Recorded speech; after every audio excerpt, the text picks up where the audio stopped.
Bien, on va passer dans cette seconde thématique aux missions de la Caisse des dépôts et des consignations. Alors, l'intérêt de cette thématique, c'est de voir les missions qu'elle va acquérir. La Caisse des dépôts est une institution qui a des fonds, donc à l'origine un capital, les dépôts des professionnels juridiques, des consignations. Bon, ces fonds, elle va les placer en rente, mais en fait, elle va avoir l'occasion de diversifier l'emploi qu'elle fait de ces fonds, et c'est ce qui va expliquer que la Caisse des dépôts va progressivement diversifier ses missions, jusqu'à un moment d'ailleurs où elle sera obligée de se filialiser, parce qu'il y aura des missions absolument d'intérêt général, des missions plus concurrentielles, ce qui fait qu'on va arriver en 98 à la constitution d'un groupe Caisse des dépôts entre ses activités concurrentielles filialisées et ses activités d'intérêt général sous la bannière de l'établissement public Caisse des dépôts. Bon, peu importe. Allons-y. La mission donc originelle de la Caisse des dépôts, c'est la mission qui est portée par la loi du 28 avril 1816, donc, qui crée la Caisse des dépôts et des consignations. Et Corvetto, dans son projet gouvernemental, la Caisse des dépôts et des consignations, ça doit être tout d'abord une caisse qui est dédiée à l'amortissement de la dette publique, mais elle reste maîtresse et gardienne des dépôts et des consignations. Alors on en voit aisément l'objectif, c'est que en plaçant les fonds qui sont déposés à la caisse, eh bien, elle pourra dégager un certain intérêt et ça pourra renforcer les moyens finalement de l'apurement de la dette publique. Les parlementaires ne le veulent pas au départ, la caisse ne doit être qu'une caisse d'amortissement. Corvetto insiste en expliquant que la caisse d'amortissement sous Napoléon avait extrêmement bien géré les fonds qui lui avaient été confiés, et cela mieux que le Trésor. La solution, le compromis qui est trouvé, c'est de faire deux établissements distincts, une caisse des dépôts et une caisse d'amortissement, qui sont néanmoins placés par la loi sous la même organisation, c'est-à-dire la surveillance et la garantie la plus spéciale du Parlement, donc les représentants du peuple, pour séparer ces dépôts de l'exécutif, avec toutes les crises de confiance qu'on avait eues lorsque l'argent des créanciers et des Français était entre les mains de l'État. L'idée, c'est vraiment d'avoir une institution qui permette de séparer l'État et les régimes politiques et qui soit dans une certaine continuité. Donc, on a cette loi du 28 avril 1816 qui en détaille les missions, donc les dépôts, accueillir les dépôts, les consignations, la gestion aussi de certaines compagnies comme la Compagnie des Quatre Canaux. Et en 1837, Molien, qui était donc à la tête de la commission de surveillance, va démissionner et il a eu de la chance de trouver un collaborateur qui était un peu plus imaginatif que lui, puisque Molien, effectivement, avait en tête uniquement cette mission de l'amortissement et tenait pour secondaire les missions dépositaires de la caisse. Et ça n'est pas du tout le cas de Dutremblay, qui a un rôle essentiel dans le développement de la Caisse des dépôts. Dutremblay, ça avait été l'administrateur de la Caisse d'amortissement début 19e, et il va en fait superviser la caisse des dépôts. Et cette fonction de dépositaire, lui, ne le rebute pas du tout. Dutremblay, c'est un littéraire qui écrit des fables et qui voit dans la mission effectivement de dépositaire bien, quelque chose qui va se développer avec le temps et qui va servir à l'intérêt général de la nation. Et l'histoire lui donne raison dans le sens où, entre 1826 et 1837, les deux monarchies qui se succèdent vont limiter, sauf pour couvrir les dépenses extraordinaires de 1828-1829, vont limiter la création de rentes, ce qui va mathématiquement réduire le rôle de la caisse d'amortissement. Par contre, la caisse des dépôts va voir ses ressources augmenter et donc son rôle jouer. Et on a une loi de finances en 1837 qui d'ailleurs va transformer les bons du Trésor détenus par la caisse d'amortissement en rente pour la constitution d'un fonds pour des travaux publics. Et donc on va progressivement passer d'une logique d'amortissement de la dette publique à une logique de fonds détenus et employés au service de la vie économique de la nation. Et donc la caisse des dépôts va voir son rôle augmenter en flèche. Donc ça, c'est la mission originelle, donc avec ces deux caisses de la caisse des dépôts et de la caisse d'amortissement. On a également un lien avec l'épargne. On pourrait voir ça comme une deuxième mission de la caisse, c'est que la caisse des dépôts va utiliser l'épargne des Français, va placer cette épargne-là et va en disposer. Comment ça s'est fait ? Dans un premier temps, l'idée d'épargne, l'idée même d'épargne, on a eu en 1787 déjà la création de la Compagnie royale des assurances sur la vie par le père Delessert, qui est donc un banquier, et qui promeut donc en fait tout un panel d'assurances sur la vie, ce qui va intéresser Talleyrand, d'autres députés, sauf que la Révolution arrive 2 ans après, et donc l'idée de prévoyance n'est pas forcément en vogue à ce moment-là.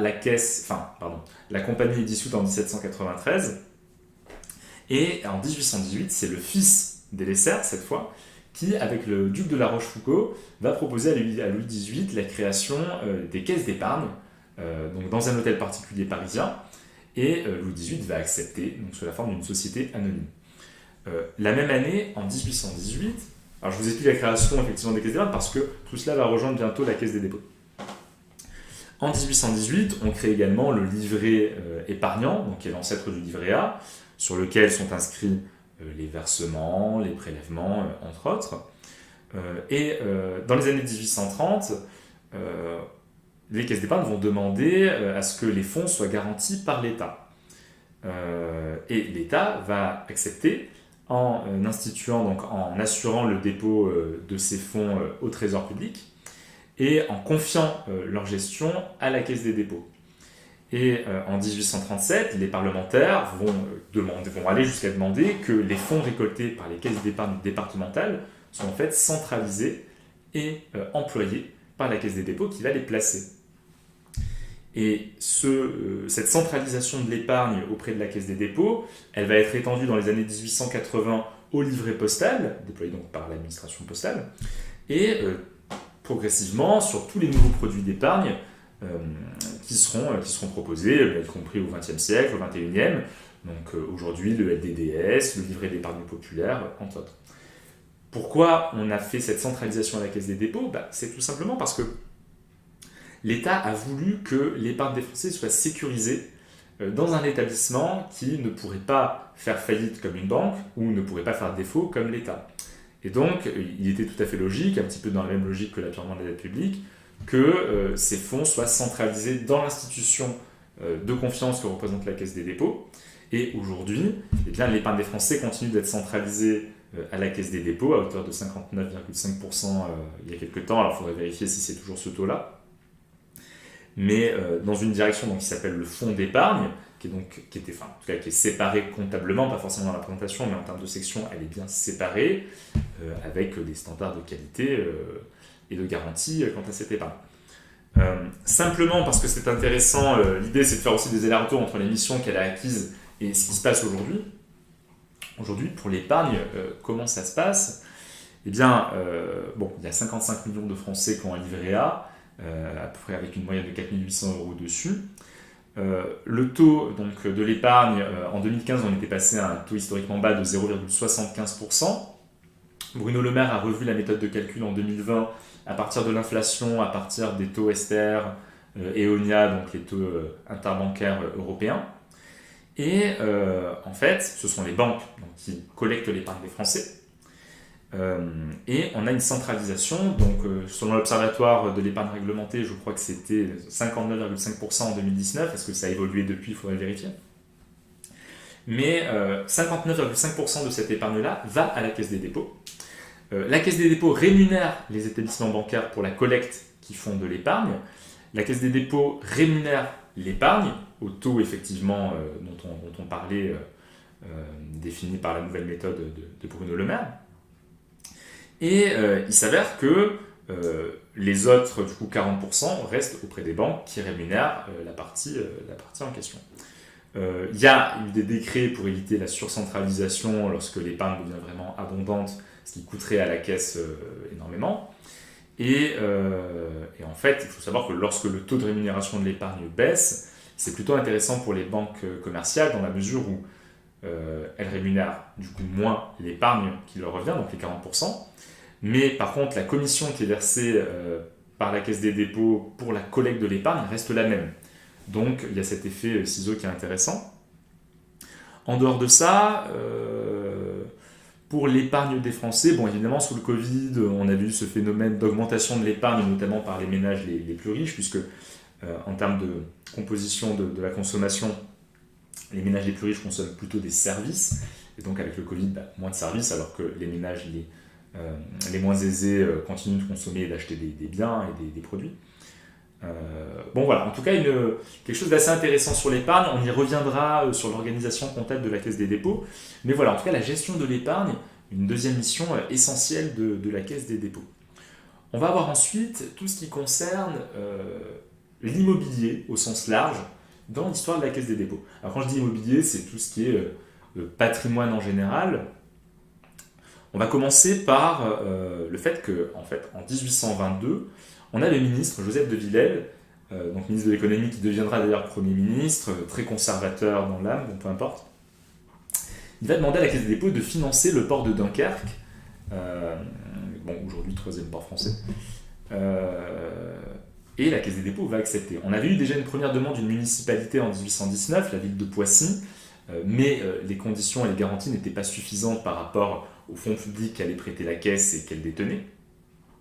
Et à partir de là, donc sur la première moitié du 19e, à partir des années 1830 notamment, la Caisse des dépôts va devenir le prêteur de référence des collectivités de taille modeste et moyenne, sachant que les grandes collectivités ont accès plus facilement au marché de capitaux.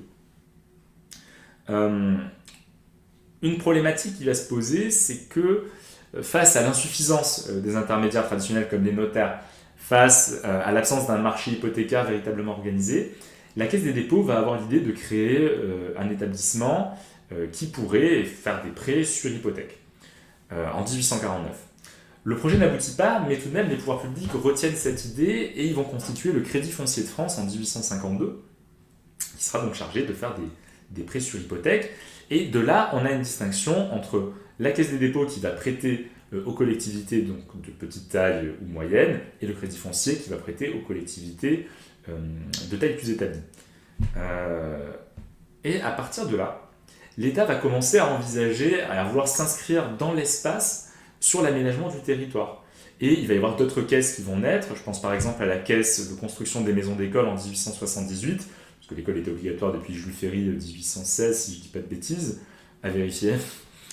Et voilà, les salles de classe devenant complètes et mal entretenues, il y avait ce besoin d'une nouvelle caisse pour des besoins bien précis.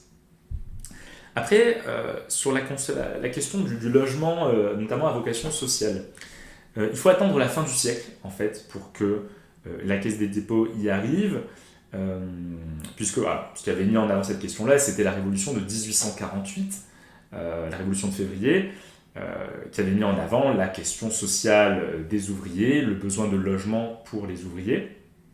Et on a Jules Siegfried, qui est donc le président de la Société française d'habitation à bon marché, qui envisage de passer par les caisses d'épargne et puis qui au final va passer par la Caisse des dépôts, qui est peut-être mieux outillée, qui dispose de plus de fonds pour ça, qui va sortir une loi, la loi de 1894, à son nom, la loi Siegfried, il me semble, et qui va permettre à la Caisse des dépôts d'acheter des obligations des sociétés d'habitation à bon marché, donc pour les financer et de leur avancer certaines ressources. Ce qui va permettre donc la construction de logements à vocation sociale. La Caisse des dépôts ne veut pas immédiatement consentir des prêts en tant que tels à ces sociétés d'habitation. Pourquoi ? Parce que d'une part, ce seraient des prêts sur hypothèque, donc gestion assez lourde, et c'était le Crédit foncier qui avait pris cette habitude-là. En termes de garantie, ça n'était peut-être pas suffisant par rapport aux fonds que détenait la Caisse des dépôts. Il y a évidemment aussi une question d'intérêt. Est-ce qu'il ne serait pas intéressant de placer des fonds autre part, plutôt que les prêter à ces sociétés d'habitation à bon marché ? Et par rapport à ça, les sociétés d'habitation à bon marché vont en fait constituer une société vraiment de prêt, la société de prêt des habitations à bon marché, et la Caisse des dépôts va accorder un prêt à cette société-là, qui ensuite sera en lien avec les sociétés HBM. Et le premier prêt donc consenti par la Caisse des dépôts pour cette société de prêt pour les habitations à bon marché, c'est en 1898. Alors au départ, la commission de surveillance était super attentive aux prêts qui avaient été accordés, et ça n'est qu'en 1928 que la Caisse des dépôts va vraiment commencer à gérer elle-même en administratif tous les prêts qu'elle peut consentir pour la construction de logements à vocation sociale. Voilà, puis évidemment, dans l'après-guerre, dans l'après-deuxième guerre mondiale, La Caisse des dépôts va être sollicitée via ses filiales, notamment, je pense à la SIC, à la Société Centrale Civile Immobilière de la Caisse des dépôts. Je vérifierai, je vous le mettrai en bas de page, en bas de vidéo. Mais par l'intermédiaire de ces filiales, la Caisse des dépôts va apparaître comme la banque du plan et elle va évidemment financer la reconstruction. Ensuite, on a quand même une diversification des modalités d'intervention en matière d'immobilier à partir des années 1930.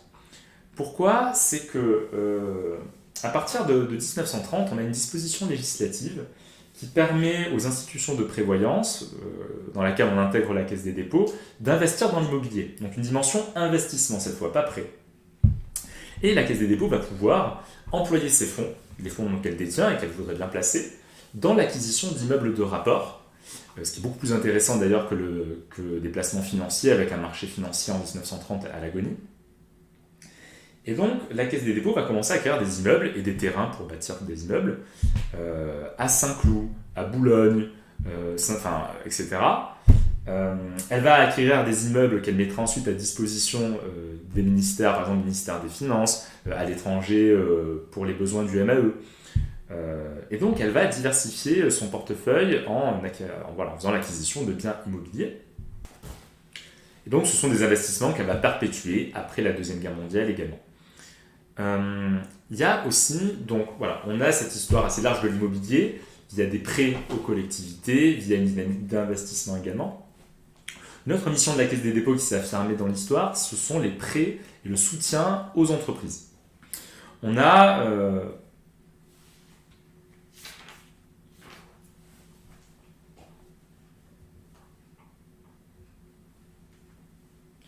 une autre des missions qui est apparue dans l'histoire de la Caisse des dépôts, c'est le soutien aux industries, aux entreprises. On a effectivement, on le voit dans la politique de placement et d'actifs de la Caisse des dépôts, progressivement, plutôt que d'acquérir de la dette d'État ou des obligations d'État, la Caisse des dépôts va progressivement acquérir des obligations et des actions industrielles, à la demande d'ailleurs du ministre. On a une loi de finances qui, en 1931, permet à la Caisse des dépôts d'acquérir sur fonds d'épargne des obligations et des actions industrielles, ce qui va lui permettre, par exemple, en 1934, de renflouer Citroën, d'acquérir 25% du capital de la compagnie des wagons-lits, qui est une compagnie belge. Et c'est quelque chose qu'elle a poursuivi par ailleurs au service vraiment du développement des entreprises. Je pense par exemple en 1994 à un programme triennal de capital investment qui s'appelait PME Innovation, il me semble. Et donc la Caisse des dépôts va entrer au capital de sociétés avec du potentiel, notamment sur le développement numérique, et leur permettre de se développer par cet apport au capital. On a donc ça, le soutien aux industries, alors aujourd'hui qui est effectivement assuré par une bonne partie, on y reviendra par la BPI également. Au-delà du soutien aux entreprises, la Caisse des dépôts a acquis une expertise sur le domaine des retraites. S'agissant des retraites, il faut quand même revenir un petit peu dans l'histoire de la mise en place d'un système de retraite en France. On avait déjà des auteurs qui, en 1750, s'intéressaient à la question des retraites, à la question de la prévoyance. Je pense par exemple à celui qu'on a appelé l'auteur laquais Jacques Violet de Wagnon ou quelque chose comme ça, qui avait pseudo-rédigé un projet de maison de retraite pour les domestiques. Et en 1849, on a Louis-Napoléon Bonaparte qui, intéressé par la question sociale, va demander au gouvernement de plancher sur deux sujets. Les sociétés de secours mutuels, qui sont des sociétés propres à une branche professionnelle ou à une profession donnée, et également à un système de retraite. Et en 1850 est créée la Caisse de retraite pour la vieillesse, qui a deux vocations. Il s'agit de combler d'abord les insuffisances des sociétés de secours mutuels, justement en matière de vieillesse, puisque les sociétés de secours mutuels, ce sont des sociétés intragénérationnelles, donc pas adaptées pour un système de retraite. Et puis l'idée, c'est d'avoir une institution tournée vers les besoins des ouvriers, et donc offrant beaucoup de commodités s'agissant des versements, des périodicités, entre autres. Et cette caisse de retraite pour la vieillesse, elle est placée, donc elle est instituée par l'État, et elle est placée sous la gestion de la Caisse des dépôts qui va gérer les fonds, en fait, versés par les ouvriers avec toutes ces commodités. Donc la Caisse des dépôts est immédiatement missionnée sur ce sujet. Il va y avoir un mouvement de diversification en 1862, puisque pour répondre aux besoins du père de famille sans patrimoine, on va créer deux autres caisses, qui sont la CAA et la CAD. Donc la caisse d'assurance en cas de décès pour la CAD et la caisse d'assurance en cas d'accident pour la CAA.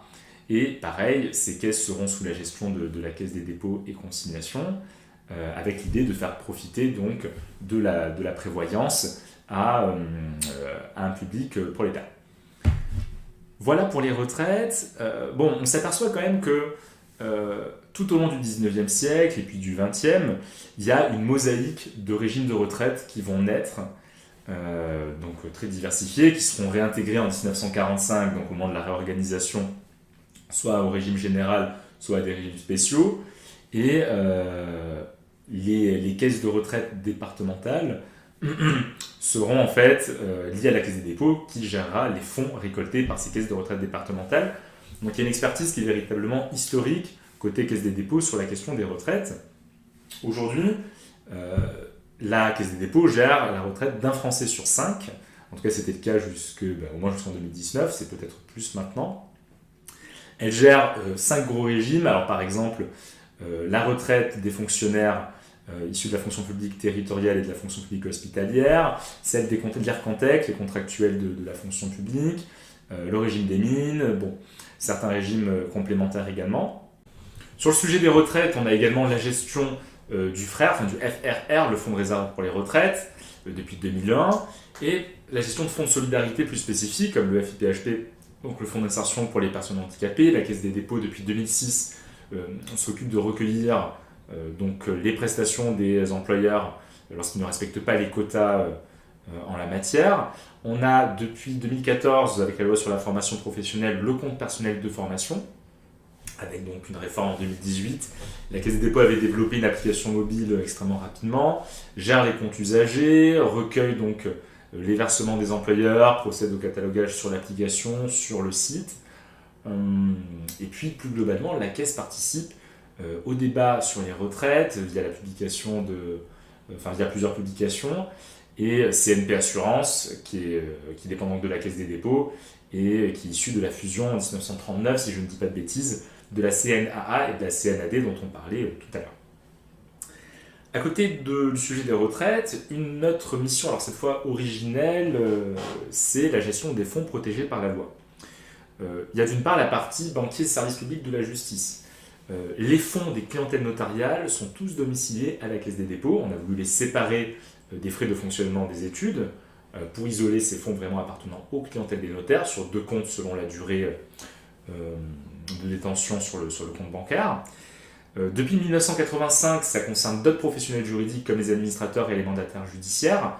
Donc dans toutes les procédures de redressement et de liquidation qu'ils mettent en œuvre, les fonds peuvent être consignés, sont sur un compte à la Caisse des dépôts pour les bénéficiaires. Et cela se fait en lien avec le réseau de la DGFiP, les préposés du Trésor, d'abord parce qu'ils constituent un réseau assez énorme, et puis dans la mesure où ils sont les seuls à détenir la qualité de comptable public et donc à manier les fonds publics des clientèles notariales par exemple, en plus de la praticité pour la publicité foncière. Donc voici pour la partie... Alors, évidemment, ça se fait dans une direction qui est la direction des clientèles bancaires, dont l'activité est certifiée ISO 9001 ou 9000, on vérifiera. On est également banquier donc, de la sécurité sociale, des organismes de sécurité sociale sur mandat. Et la deuxième partie, ce serait des fonds protégés par la loi, notamment donc ce qui concerne les consignations. Alors, les consignations, c'est pour les définir, ce sont des sommes sur lesquelles, alternativement, il existe des prétentions contradictoires, sur lesquelles il y a une absence de bénéficiaire, alors une absence provisoire de bénéficiaire, ou bien une obligation particulière de protection, de consignation prévue par la loi. C'est une activité gratuite, qui est rémunérée, qui est originelle, et la Caisse exerce sa mission en toute neutralité, dans la mesure où il faut un texte ou une décision administrative ou de justice pour procéder à la consignation. Pour donner quelques exemples de consignation, ça peut concerner les notaires lorsqu'ils recherchent le bénéficiaire par exemple d'un héritage, ça peut concerner des entreprises ou des collectivités lorsqu'il y a des obligations de garantie, enfin de consignation lorsqu'il y a des risques Céveso, lorsqu'il faut consigner de quoi dépolluer au cas où. Également lors de préemption ou d'expropriation litigieuse sur les conditions de vente, donc autant d'exemples de consignation. Et enfin, les autres types de fonds protégés par la loi, donc ce sont des fonds nommément désignés par un texte. Ça peut concerner, alors depuis la loi Eckert, les fonds, les comptes bancaires en déshérence, les comptes bancaires inactifs. Alors 1 an pour les comptes bancaires, 5 ans d'inactivité pour les produits d'épargne. La banque va recenser ces comptes-là. Au bout d'un certain temps, la Caisse des dépôts va gérer tout simplement ces comptes inactifs jusqu'à la prescription trentenaire au profit de l'État. Il y a également les comptes alors ça c'est assez récent, des enfants stars, et notamment sur YouTube par exemple, qui sont bloqués donc à la Caisse des dépôts. Et donc voilà, et ça complète finalement certains services qui existaient déjà, comme Ficovi, comme Ficoba, qui recensent, alors pour Ficovi par exemple, les assurances, enfin les contrats d'assurance vie inactifs. Voilà pour les missions de la Caisse des dépôts.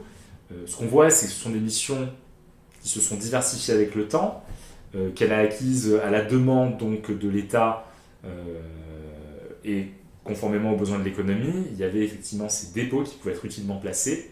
Et donc on est sorti de cette dimension apurement de la dette publique au profit de fonds employés en toute confiance au service économique de la nation. Et je vous propose qu'on parle maintenant sur une autre thématique de l'organisation comptable qu'on a un petit peu évoquée et l'organisation en termes d'organigramme de la Caisse des dépôts.